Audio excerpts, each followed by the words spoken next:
Monsieur le ministre de l'Enseignement supérieur, le 1er avril dernier, un maître de conférence a dû interrompre son cours à l'université de Lyon 2 sous les huées et les injures de militants cagoulés et masqués. Cette intrusion, revendiquée par un groupuscule autoproclamé anti-France, est une triple agression. Agression contre la liberté académique, contre la démocratie et contre la laïcité, évidemment. Vous-même, monsieur le ministre, avec la ministre d'État, aviez annoncé votre soutien total au professeur Balanche. Or, monsieur le ministre, qu'avez-vous vu depuis? Une présidente d'université qui prend ses distances avec l'enseignant et dénonce des propos complotistes et délétères. Des collègues universitaires qui chipotent, malgré l'évidence ici, sur le fantasme d'un islamo-gauchisme. Et comme toujours, les sempiternels appellent au calme, digne du traitement si triste et si célèbre du pas de vague. Alors certes, l'indépendance de l'université est précieuse. Pour autant, les autorités universitaires ne sont pas au-dessus des lois et les universités ne sont pas des zones de non-droit, monsieur le ministre. Alors nous attendons une position sans ambiguïté du gouvernement. Ma question est très simple. Quelles sanctions ont été enclenchées contre ces militants qui ont ouvertement défié les lois de la République? Je vous remercie. Merci.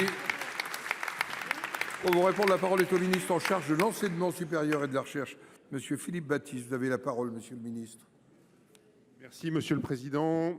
Mesdames et messieurs les sénateurs, madame la sénatrice Evren, je vous remercie pour votre question. Je veux tout d'abord effectivement confirmer le fait que le 1er avril, un maître de conférence de l'université de Lyon 2 a été interrompu pendant son cours. C'est parfaitement scandaleux. C'est une situation honteuse qui ne devrait pas arriver par des individus qui étaient masqués, et nous lui avons apporté un soutien total et complet.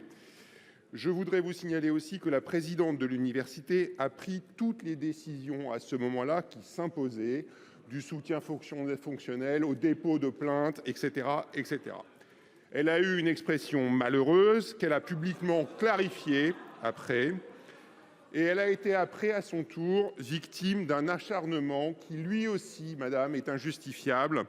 Avec le ministre de l'Intérieur, M. Bruno Retailleau, nous avons dû nous assurer qu'elle bénéficiait, comme Fabrice Balanche, le maître de conférence, qui a été attaqué initialement, de toutes les protections nécessaires.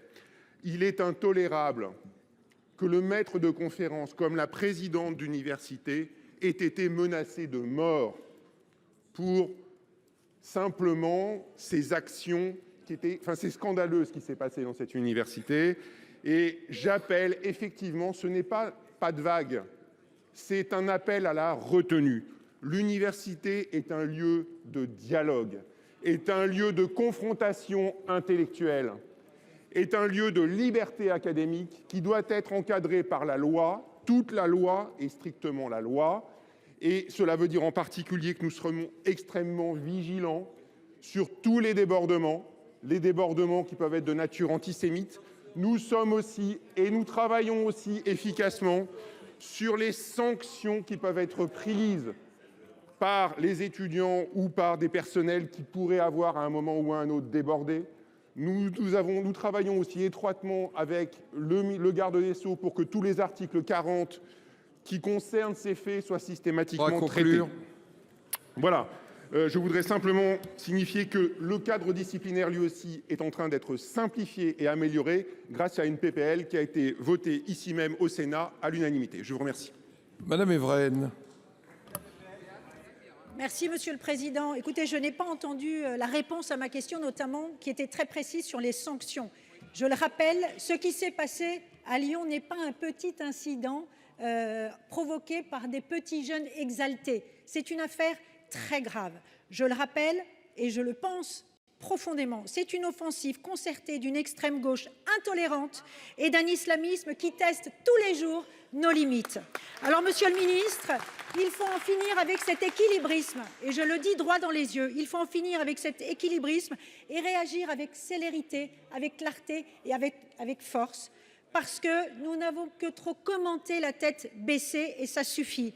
Maintenant, il faut agir contre ce nouvel obscurantisme qui met à mal les fondements de notre université et au-delà notre cohésion nationale. Je vous remercie. Merci.